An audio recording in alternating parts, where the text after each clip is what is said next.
Enfants Garde. Le balado a pour but de partager des histoires personnelles uniquement et non de vous inciter à entreprendre des thérapies ou à consommer des produits en particulier. Veuillez toujours consulter votre médecin au préalable si une avenue thérapeutique exposée lors d'une de mes entrevues semble intéressante pour vous. Gardez un esprit critique, mais ouvert. Et surtout, informez-vous. À part les pommes, épisode 7, nous sommes le 26 juin 2024. Bienvenue.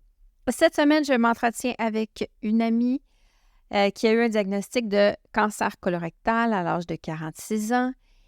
Et ce que je trouve fascinant avec ce podcast-là, c'est qu'avec cet épisode-là, c'est qu'elle nous parle vraiment du début, du moment où est-ce qu'elle a reçu le diagnostic jusqu'à la fin, tout son passage à travers la médecine conventionnelle, la chirurgie, la radiothérapie, comment elle a vécu ça, c'est, selon moi, extrêmement intéressant.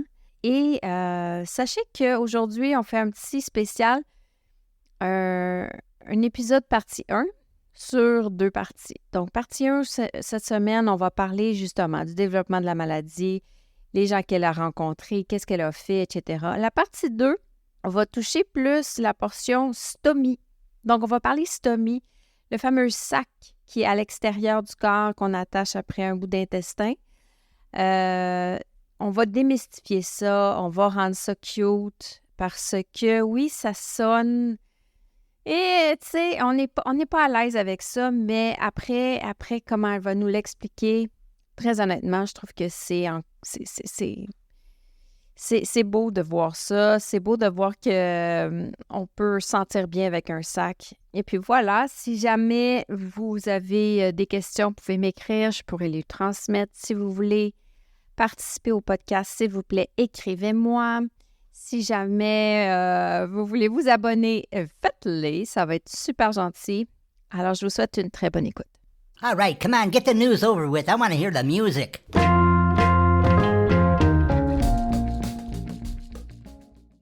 Bonjour Danielle. Salut. Comment ça va? Ça va bien, toi? Ça va bien, merci.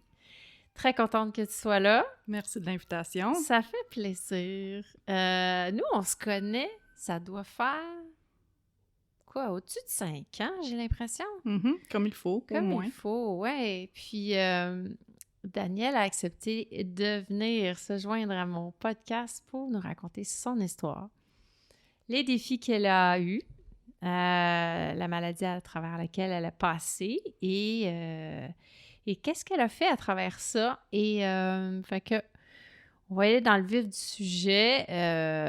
Danielle, tu as été diagnostiquée avec un cancer du côlon. Il y a combien de temps? Il y a presque 4 ans, à l'été 2020. L'été 2020. T'avais quel âge? On a-tu le droit de le dire? Ben oui, franchement. Écoute, là, j'essaie de me rappeler, j'avais quel âge? 46? 46. Oui. Donc, jeune. Jeune, quand même, effectivement. Ouais. Donc, au départ, t'avais des symptômes qui ressemblaient à quoi? Qu'est-ce qui t'a fait allumer un petit peu? J'avais des symptômes de difficulté en termes de digestion. Beaucoup de ballonnements, mal au ventre, beaucoup de diarrhée. Puis plus que le temps avançait, plus que là, la diarrhée est devenue un petit peu plus intense, voire à devoir me coucher parce que j'avais plus d'énergie. Puis avec le temps, ben là, il est apparu le sang dans les selles. Pas tout le temps, mais quand même, qui devenait inquiétant. Ouais, le signe par excellence, là. Et voilà. Ouais. Donc, j'en ai parlé à mon médecin. Elle a dit « OK, je vais faire une demande pour passer une coloscopie. » Attendu, évidemment, fait des relances. Et là, quand le sang est apparu beaucoup plus souvent, c'est là que ça a commencé à m'inquiéter et que là, j'ai pété ma coche. Ah! Ça oui, marche des fois! Ça marche des fois. Et j'ai dit, ben là, clairement, il y a quelque chose qui cloche. Tu peux-tu, s'il te plaît, refaire une demande? Et peu importe où, à quel hôpital de Montréal, j'en ai besoin. Donc, elle a comme envoyé ma demande dans plusieurs hôpitaux, là, plutôt que de passer par le guichet unique à cette époque-là, qui était l'affaire à faire, pour finalement avoir un rendez-vous et ben aller passer la coloscopie à l'hôpital. En arrivant là-bas, ben, tu sais, physiquement, j'étais prête, mais je me disais, bof, c'est quoi cette affaire-là? Tu sais, c'est soit le syndrome du côlon irritable ou, tu sais, quelque chose du genre, mais bof, même pas. Tu sais, ça m'a même pas traversé l'esprit. Je me disais, bon, tu sais, parce que quelques années auparavant, j'avais eu quelque chose à l'œsophage, puis il disait, c'est plutôt une œsophagite. Donc, tu sais, soit que tu as une mini-intolérance à des aliments qui fait que tu réagis comme ça. Fait que je me suis dit, ben, c'est peut-être la même chose, mais rendu plus bas. Puis, ben, j'ai vu l'infirmière et le médecin, le gastro, qui passaient l'examen. Puis, ils m'ont regardé, ils m'ont demandé mes symptômes, qu'est-ce que tu fais ici, pourquoi tu passes tel examen. Puis, je me suis fait regarder un peu comme une extraterrestre. Ah oui, parce que tu avais du sang dans les selles. Ben, pour lui, ce test-là était quasi inutile. Lui, il suspectait pas qu'il y aurait quelque chose de...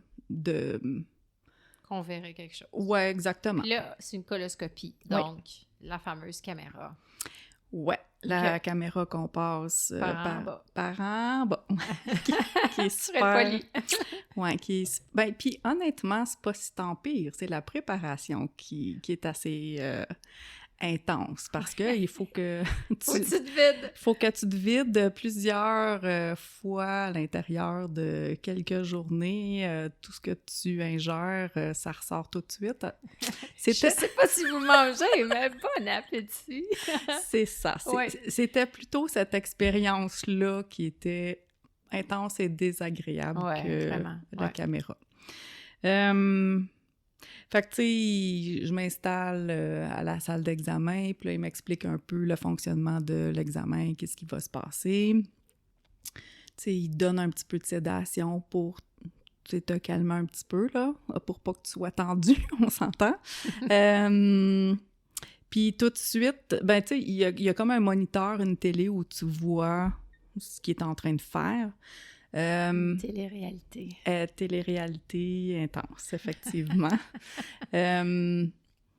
Puis, ben, j'ai vu le bobo. Fait que, ah ouais, tu l'as vu? Oui, c'était... C'est pas normal, ça. Non, exactement. Puis là, j'ai dit, ben, c'est quoi cette affaire-là? Puis il m'a dit, ben, attends, je vais continuer ton examen, mais c'était vraiment, tu sais, à l'entrée, pas très profond, disons ça comme ça. Fait qu'il a continué jusqu'au bout. Puis quand il est revenu... ben j'ai revu le bobo encore. Fait que là, j'ai reposé la question, c'est quoi ça? Tu sais, fait qu'il a dit, ben, tu sais, clairement, il y a comme un ulcère. Tu sais, on peut comme le comparer à un ulcère, disons ça comme ça, là, tu sais. Fait que tu vois le bobo. Et j'ai vu la face de l'infirmière qui indiquait que c'était potentiellement grave ce qui se passait. Fait qu'il m'a dit, ben, tu sais, tu peux te rhabiller, va dans la salle de récup et je vais venir te voir tantôt. Parfait. Donc, j'attends en me demandant, ben, c'est quoi ce bobo-là? Puis là, il vient me voir puis il me dit, je suspecte un cancer. Je ne peux pas te confirmer à 100%. Ça va prendre une biopsie pour confirmer tout ça. J'ai fait la biopsie quand que je t'ai... examiner, mais ça va prendre les résultats avant de pouvoir infirmer ou confirmer ce que c'est. Mais à 95%, je crois que c'est ça. Fait que j'ai fait « OK », un choc un petit peu parce que... oui, tu t'attendais pas à ça, là. Je m'attendais pas à ça du tout. Donc, malgré le fait que ça l'a pris bien du temps avant d'avoir ma maudite coloscopie, ça l'a pris plus que 2 ans quand même. 2 ans? Ouais, 2 ans parce que, ben, tu sais, tantôt, tu disais 46 ans, une femme, cancer colorectal, c'est quoi cette affaire-là? Tu sais, c'est inhabituel. D'habitude, c'est une maladie de bonhomme, là. Tu sais, de 70 ans, quelqu'un, une personne âgée, c'est... Ou du moins, c'est ce qu'on nous dit, ben mais voilà, clairement que c'est pas ça. Exactement. Ouais. Fait que ça l'a pris 2 ans avant de pouvoir passer cet examen-là pour avoir le diagnostic, sauf que rapidement, j'ai été prise en charge. Donc, tu sais, il m'a tout de suite dit, tu sais, je connais un chirurgien, demain, je vais te faire passer un scan. Donc, tu sais, je suis passée dans la machine assez rapidement pour pouvoir... Ouais, là, heureusement. Ouais, exact. Et après cet examen-là, théoriquement, t'es pas supposé de partir toute seule parce que t'as eu une dose de fentanyl ou de je sais pas quoi. Anesthésiant, pour te calmer, t'apaiser. Mais moi, je savais pas, fait que j'avais personne. Donc là, j'ai dit, moi, j'ai personne, je peux-tu prendre un taxi, tu sais. Puis avec la nouvelle qu'on vient de m'annoncer, j'ai pas tant envie nécessairement de prendre un taxi et de, tu sais. Alors, j'ai marché de l'hôpital Notre-Dame jusqu'à chez nous, passé Rosemont.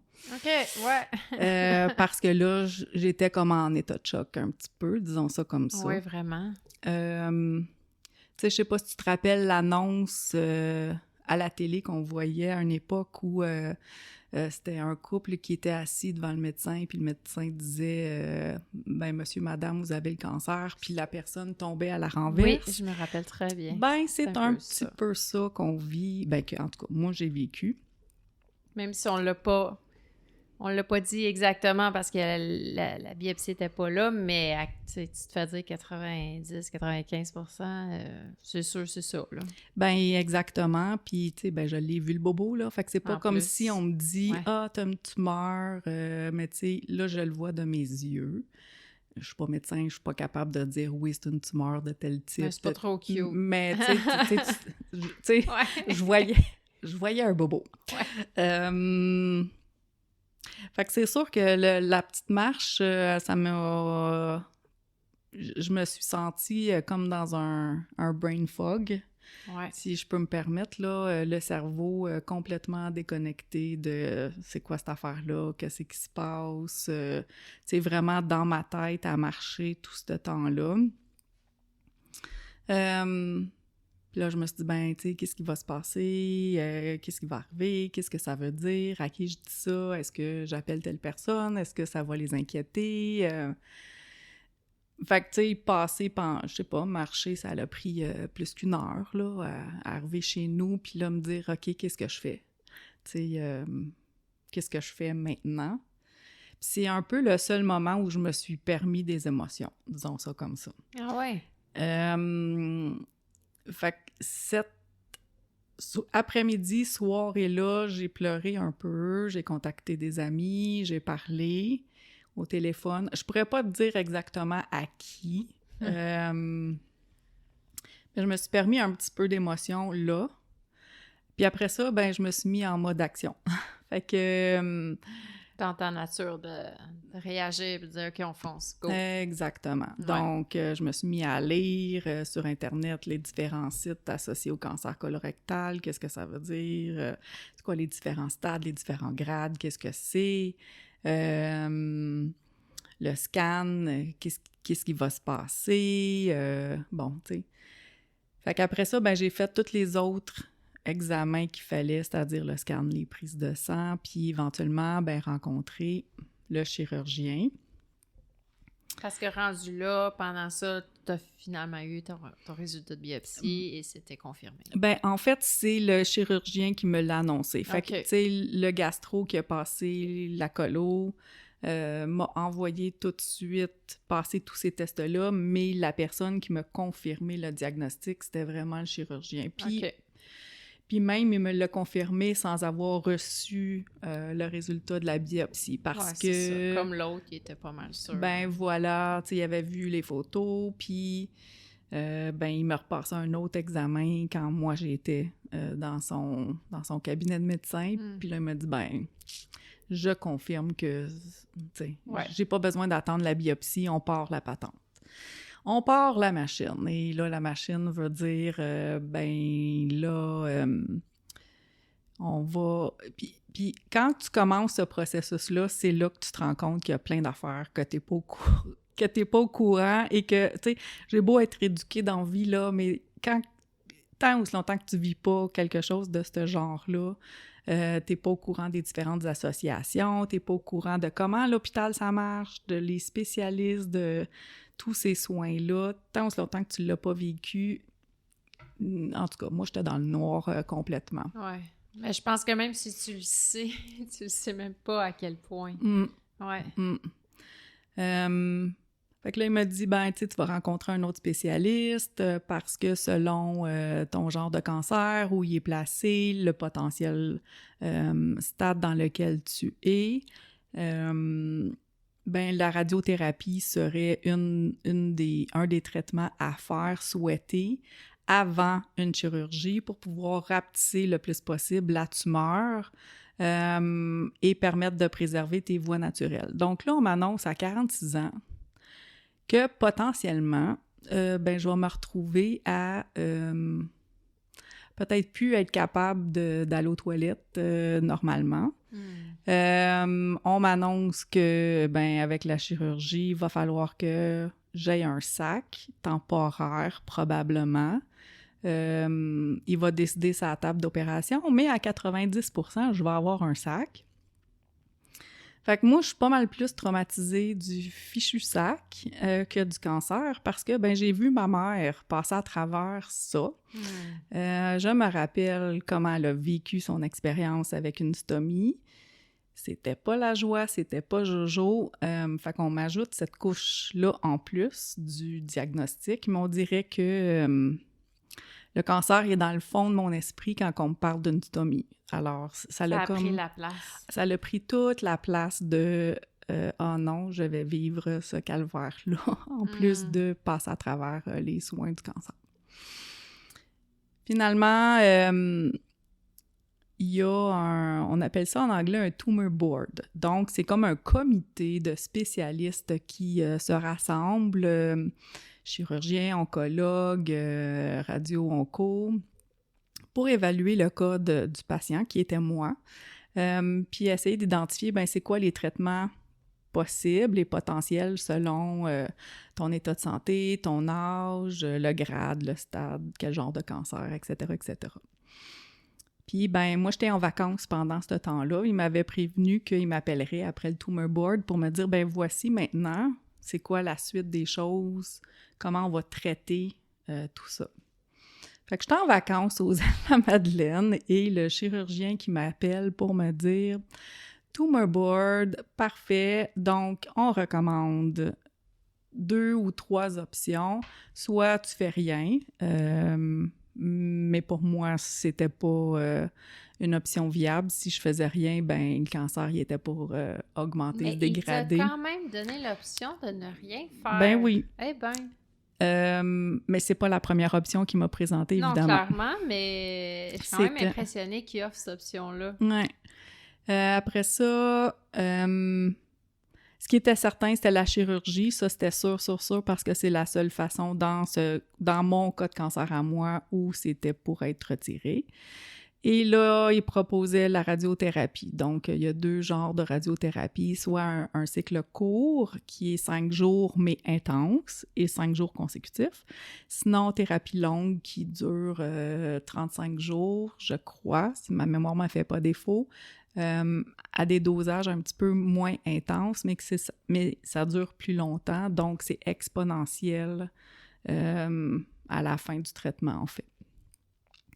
Et peut-être la chimio, dépendamment d'autres tests. Et bien, le choix, c'est moi qui dois le faire. D'accord. Donc, même si je dis « Monsieur le chirurgien, si j'étais votre sœur... » Ouais, ils vont jamais... Qu'est-ce que tu y recommanderais? Et mais il a quand même été cool. Puis il me dit, ben honnêtement, si t'étais ma sœur, je lui suggérais telle option. OK. Donc, tu sais, il a quand même été... Puis il a quand même passé beaucoup de temps avec moi, là, je dirais au moins une demi-heure, c'est pas 1 heure à m'expliquer tout ça. Après ça, étant comme je suis, le lendemain, j'avais plein de questions. Donc là, j'y ai écrit toutes mes questions pour avoir une autre rencontre pour qu'il m'explique tout ça, pour pouvoir faire mon choix d'option. Et finalement, ben, j'ai choisi le cycle court, donc les 5 jours de radiothérapie. Et ensuite de ça, le plan était, je crois, c'est 2 ou 3 mois après, là, il y avait la chirurgie pour permettre au corps de guérir Et puisque je disais tantôt, la radiothérapie, c'est exponentiel, ben même si tu n'en fais plus, ben la radioactivité dans ton corps, elle se continue, tu sais, là, bon. Donc là, je m'embarque dans ce processus-là de rencontrer la radio-oncologue, me faire tatouer, parce que quand tu fais de la radiothérapie, ben, en tout cas, moi, dans mon cas, ben ils m'ont tatoué. Puis les tatous, c'est des petits points où ils vont vraiment cibler les rayons de la radiothérapie. Ouais. Fait que dans mon cas, puisque c'était mon bassin, ben c'était les 2 hanches, puis juste en haut de mon pubis. Fait que j'ai des petits points noirs qui ont de l'air comme des grains de beauté qui sont... C'est permanent. Oui, Ouais. qui sont les vestiges physiques, visuels de cette expérience-là, disons ça comme ça. T'en es sorti tatoué. Genre, oui. Ouais. Autant à l'extérieur qu'à l'intérieur. J'aurais pu te recommander une autre place pour un tatou, là, mais... en tout cas. Certainement un autre dessin. Ouais, c'est ça. Fait que, ben voilà, j'ai fait les 5 journées de radiothérapie qui, ça dure, c'est pas long, tu t'installes sur la table. C'est comme si tu passes un scan, en fait, là, et là, la machine, elle roule autour de toi, t'entends du bruit, t'es pas trop sûr qu'est-ce qui se passe. Tu sens pas nécessairement rien. Je sentais un petit peu de chaleur, mettons, dans mon bas de dos, mais sans plus. Fait que t'arrives là, t'es comme un numéro, OK, venez-vous-en, installez-vous, on te passe dans la machine, tu retournes chez toi. Puis moi, ben j'avais choisi d'être en arrêt de travail parce que je me disais, je savais pas comment je réagirais, quels seraient les effets secondaires, ça serait quoi mes symptômes après. Puis j'avais envie vraiment de me consacrer tout mon corps et mon esprit à la guérison. Donc, puis il y en a... T'étais en mode, là, let's do it. Guerrière. Puis guerrière. C'est ça le puis plan. on y va, puis pas à terre, le plus positif possible. Exactement. Écoute, est-ce que t'étais entourée, étais-tu soutenue également par des gens importants? En toute honnêteté, j'ai pas été soutenue tant que ça par les membres de ma famille parce que, ben, on est en pleine pandémie, oublions pas ça. Ah oui, hein? ah oui. Et ben ma famille, certains membres habitent plus loin puis sont plus âgés, donc, tu sais, même si ils avaient voulu être à mon chevet, c'était compliqué. Et j'ai quand même, par contre, des amis proches à qui je pouvais jaser, mais j'avais besoin de faire ces traitements-là toute seule. Donc, je suis allée toute seule à mes rendez-vous, je retournais chez nous, je me couchais en petite boule, je me mettais dans mon mode cocon. Mais accueillais aussi en même temps. Exactement, parce que... Et pas juste ça, tu sais, ils disent « Voici la liste de tous les effets secondaires que tu vas potentiellement vivre ou pas, à telle intensité ou pas, à telle journée ou pas. » T'étais-tu en mode « je check tout ce qui m'arrive ». Oui, exactement. Donc, en mode hyper-vigilance de comment est-ce que mon corps il réagit de jour en jour, d'heure en heure. Est-ce que, oups, là, je sens quelque chose. Est-ce que c'est vraiment l'effet secondaire qu'on m'a dit qui était pour se passer? Fait que j'étais vraiment en mode cocon, observation de mon corps, mais aussi en mode recherche. Tu sais, tantôt, je te disais, ben moi, j'étais tout de suite en mode plan d'action. Ben là, je me suis mis à rechercher plein de choses sur Internet, quelles sont les fédérations québécoises du cancer, chose que je savais même pas la différence de ça entre la Société canadienne du cancer. Donc, c'est pour ça que je te disais, tu sais, tant que t'es pas confronté à ça, t'as aucune idée de ce qui peut exister comme association, comme moyen pour pouvoir t'accompagner. Fait que je me suis mis à lire sur tout. C'est quoi le cancer, qu'est-ce que c'est exactement, les différents grades, les stades. Tu sais, je suis sûre que j'aurais pu passer un examen exactement, là, de biologique de cette région-là. Pour toi, c'était important de t'informer. Tu avais peut-être le sentiment d'être un peu plus en contrôle quand tu le sais plus qu'est-ce que c'est, sans savoir le résultat, évidemment, mais pour toi, ça a été important de t'informer à fond. C'était...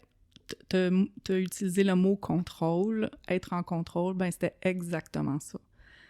J'avais aucun contrôle sur la maladie, j'avais aucun contrôle sur le traitement en soi, malgré que c'est moi qui ai fait le choix de ce que je voulais. Ouais.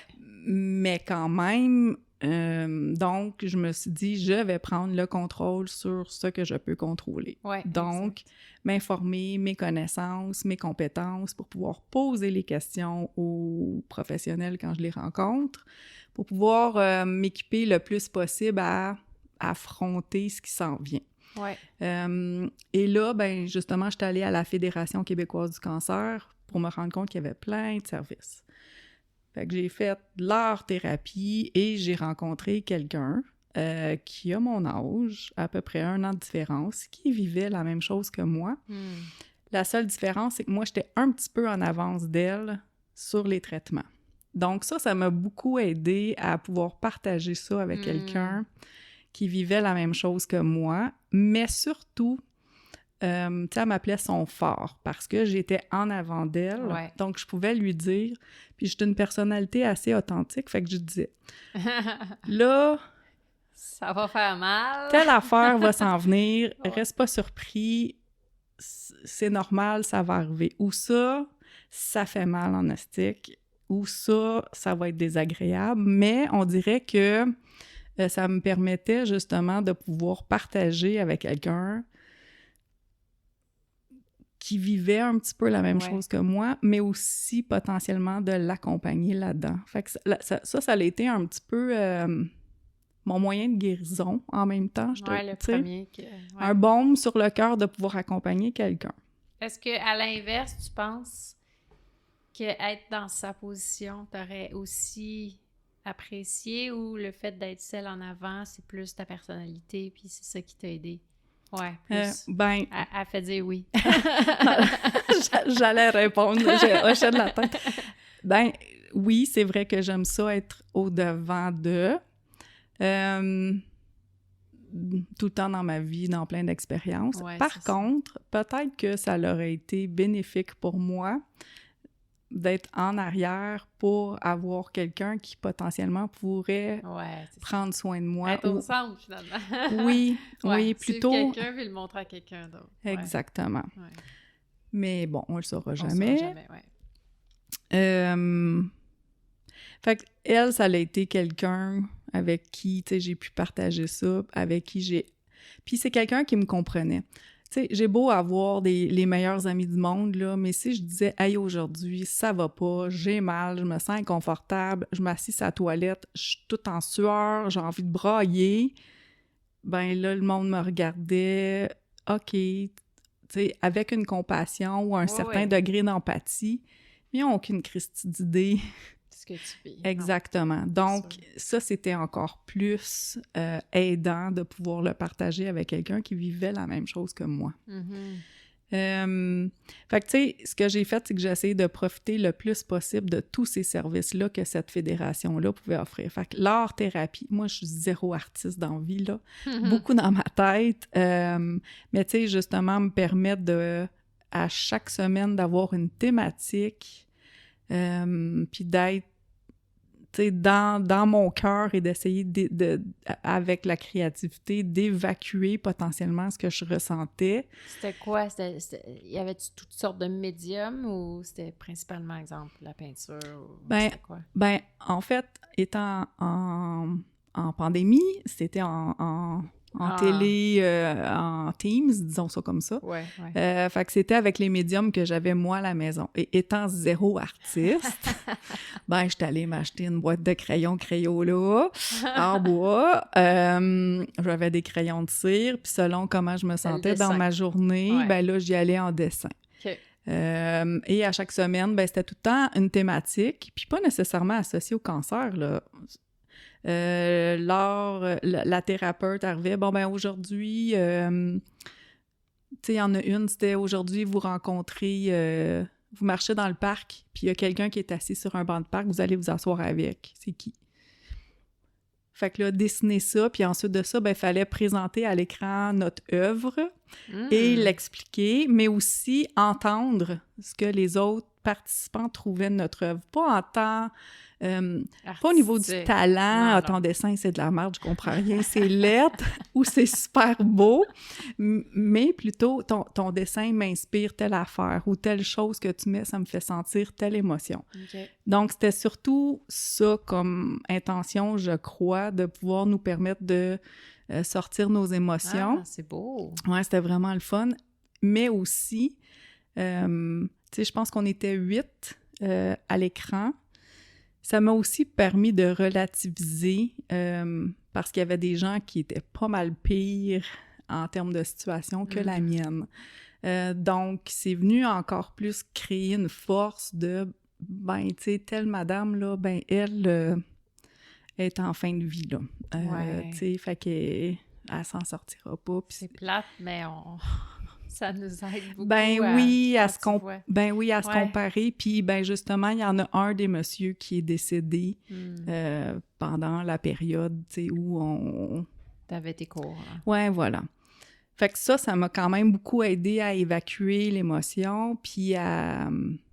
Ben c'est ça, à pouvoir me comparer un petit peu, puis me donner cette force-là de continuer, disons ça comme ça, puis, mais de le continuer de la bonne façon. Puis ça, ces cours-là étaient à travers la fédération. Exactement. OK. Puis ensuite de ça, ben là, on a été déconfinés. Donc, on pouvait y aller en personne. Il y avait des horaires précis. Puis là, il y avait tous les médiums inimaginables présents dans la salle d'art. Puis là, ben, on rencontrait d'autres personnes qui utilisaient les locaux pendant cette période-là. Mais ça nous permettait aussi de voir les œuvres de gens qui ont choisi d'afficher. Souvent, il y a les bustes ou ceux qui font de la radiothérapie selon la région. Il y a comme une espèce de casque, masque. Exactement. Je sais pas en quoi, là. Oui, comme en métal ou c'est comme du grillage. Ça a été moulé ou ça a été moulé à leur visage? Exactement. En fait, ils moulent selon leur corps et ben les patients, ensuite de ça, ont récupéré ça pour faire de l'art. Mon Dieu, oui! Ouais, fait que c'était vraiment intéressant. Tu vois tous les genres de cancers, tous les genres d'art qui étaient affichés. Ouais, c'était vraiment intéressant.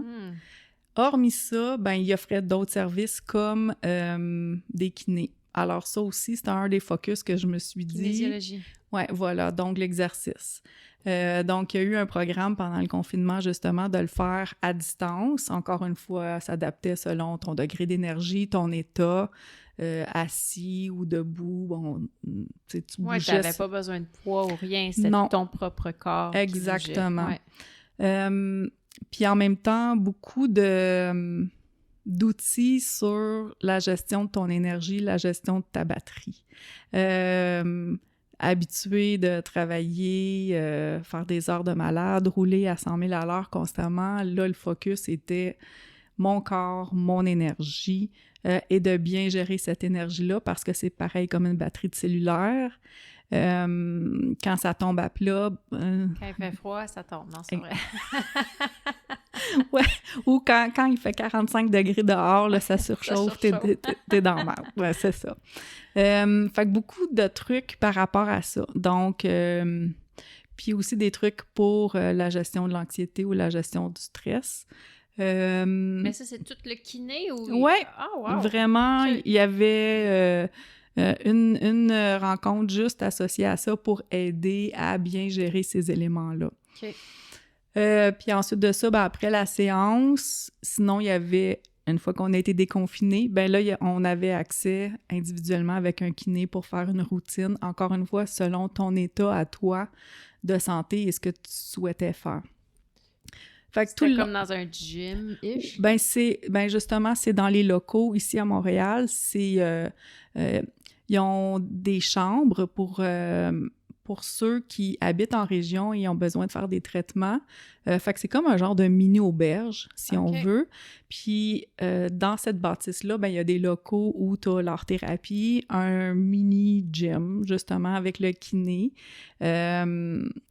Il y a aussi, j'ai fait de la massothérapie, j'ai aussi fait de l'acupuncture. Donc, il y a le collège de Rosemont qui est associé avec eux. Fait qu'il y a des stagiaires d'acupuncteurs qui viennent faire des soins aux gens qui en ont besoin. Fait que, tu sais, j'ai fait plein d'affaires avec la fédération. Même on a accès à, je pense, 1 heure ou 2 avec un psy. Et pour les gens qui ne savent pas, est-ce que c'est payé? Est-ce que toi, tu as à débourser un certain montant? Comment ça fonctionne? Ça dépend des soins. L'art-thérapie, c'était gratuit. La kiné, je pense que les séances là, de 8 semaines, c'était un frais moindre, très, très minime, là, genre 20$. Puis ensuite de ça, les rencontres individuelles que j'avais avec lui pour construire un programme, c'était gratuit. Masso, si je me rappelle bien, on a droit à tant de séances à l'intérieur d'une période X, mais tu débourses genre 20-25$. Acupuncteur, même principe, il y avait quelques traitements qui étaient gratuits, je pense que c'est 4. Puis ensuite de ça, si tu souhaites continuer, c'était 25$. OK. Donc, ça c'est rien... tout réduit. Ah oui, énormément. voilà, exactement. Wow. Donc, tu sais, est-ce que c'est négocier avec le professionnel, puis c'est lui qui fait comme un don de lui-même, ou il y a un tarif réduit, ou la balance, elle est payée par la fédération, je pourrais pas te dire. Oh, Mais oui. pour le patient en tant que tel, lui, ça c'est écoute. intéressant. Ben oui, voilà. Oui, absolument. Surtout que, tu sais, moi, j'étais chanceuse, j'ai pas perdu ma job, j'ai des assurances, j'avais pas à me soucier de l'argent va-tu rentrer quand je suis malade. Mais c'est pas tout le monde qui a cette chance-là d'avoir une bonne job. Donc, des gens qui ont un emploi précaire, qui n'ont pas d'assurance. Travailleurs autonomes. Exactement. Ouais, donc, tu sais, ils sont... Des belles ressources. Ben oui, voilà. Fait que, tu sais, moi, j'avais pas à me soucier de ça. Donc, je suis sûre que quelqu'un qui en a encore plus besoin, ben, il sait en profiter encore plus, là. Ouais. Fait que ça a été vraiment une ressource pour moi pour pouvoir prendre ces différents soins-là. Mais on te l'avait pas présenté, cette ressource-là? Non. À l'hôpital, non, ils te donnent un beau pamphlet de « Voici comment sera ta chirurgie ». Ouais, c'est ça. C'est plus relié à ton... Mais tu sais, il n'y a pas un pamphlet de « Voici les ressources auxquelles tu peux te référer pour être accompagné ». Ou du moins, dans ton expérience à toi. Dans mon expérience, ça existe. Exactement. Tu sais, mon père, lui, il a eu une autre expérience, puis lui, il avait le listing des ressources. Bon, c'est ça. Puis bon, c'est quelques années plus tard, à un hôpital différent, tu sais. C'est différent ça, d'une personne à l'autre, mais moi, on m'avait pas offert ça. Okay. Même quand j'ai rencontré le chirurgien, j'ai dit, bon, est-ce que j'ai le droit à des soins psychologiques? Est-ce que, je peux contacter un psychologue pour pouvoir jaser de tout ça puis gérer ça? Ah ouais, mais tu sais, c'était flou. Tu sais, il fallait que moi, je fasse les recherches dans le répertoire de l'hôpital. Tu sais, est-ce que j'ai accès à un nutritionniste, par exemple? Parce que mon cancer, c'était digestif. Ben donc, oui, tu sais... absolument. Super pertinent. Tu sais, mais a fallu que je le demande. Tu sais, par défaut, ils te l'offriront pas. Donc, ça aussi, c'était une autre façon pour moi de prendre contrôle. Tu sais, j'ai beaucoup lu, j'ai fait mon plan et j'ai posé beaucoup de questions. Mais d'où la pertinence d'en parler aujourd'hui, justement, parce que c'est pas tout le monde qui a l'élan de s'informer ou la force ou peu importe. Donc... C'est ça, on parle des ressources qu'on a, donc, ouais. Ben, puis en fait, c'est à nous de prendre contrôle de notre santé, de notre dossier de santé. Ouais. On peut pas s'attendre à ce que eux, ils sont pas dans notre tête. Anyways, ils sont tellement occupés. C'est des cliniciens, des techniciens, des focus. Oui, ils ont leur part de la chose, puis voilà. Elle est très énorme, là, mais... Ben, puis elle est très importante. Exact. Je veux dire, je pourrais pas dire, tu fuck la chirurgie, je vais faire de l'art-thérapie Ouais, c'est ça. pour me guérir. On s'entend que non. Exact. Mais tu sais, c'est un bon complément aux Absolument. soins médicaux requis habituels. Exact. Donc, tu sais, en anglais, c'est comme j'ai été advocate, j'ai pris soin de mon dossier, être vraiment aller talonner, poser plein de questions quand ça l'allait pas, quand je trouvais que j'avais pas réponse à ce que je souhaitais avoir ou c'était pas assez rapide ou que j'étais en inconfort. Puis que ça prenait du temps avant de me répondre, ben je les ai talonnés un petit peu. Donc, tu sais, mon chirurgien me reconnaît à chaque fois que je retourne le voir en suivi, il se rappelle très bien de moi. Je sais pas, correct, ouais, ça. c'est ça, je sais pas si c'est pour les bonnes ou les mauvaises raisons, mais ça a été un autre élément que j'ai fait. Écoute, peut-être que tu l'as allumé sur plein de choses, puis que maintenant, il va en parler à d'autres personnes. Peut-être, tu sais, mais moi, j'arrivais tout le temps avec mes questions. Bon, là, physiothérapeute périnéal, là, ben non, t'as pas besoin de ça. Mais oui, j'en veux. Alors, peux-tu m'expliquer? Ouais, je connais pas tant. OK. Donc, c'est quasiment moi qui expliquais certaines des affaires que j'avais lues. Parfait. Pour essayer un petit peu d'ouvrir leurs esprits sur qu'est-ce qui existe aussi pour accompagner les patients, autres que les soins habituels typiques qu'on retrouve à l'hôpital. Donc, fait que ouais, tu sais, j'ai vraiment pris le contrôle de ma destinée pour, tu sais, pas avoir le sentiment à la fin de tout ça pour dire, ben, j'aurais donc dû ou qu'est-ce que j'aurais pu faire différemment. Ouais. Tu sais, de mettre toutes les chances de mon côté, tu sais, même si c'était... Tu sais, c'est un cancer relativement facile à guérir de par le sens de, ben, après la chirurgie, avec la radiothérapie avant, ben, tu sais, on m'a dit, pas besoin de chimio pour le moment, on va faire un suivi, tu sais, c'est disparu, ça va bien. Mais j'avais pas envie de devoir revivre cette même expérience-là. Fait que j'ai mis toutes les chances de mon côté pour les choses pour lesquelles j'avais du contrôle. T'sais. Fait que j'ai pas bu d'alcool pendant 1 an. J'ai lu plein d'affaires. Est-ce qu'il y a des aliments qui peuvent aider à donner de l'énergie ou à essayer de rebooster le système pour donner un petit peu plus de chance, disons ça comme ça, pour m'aider. Au bout du compte, t'as vu quel type de thérapeute ou quelle personne à l'extérieur?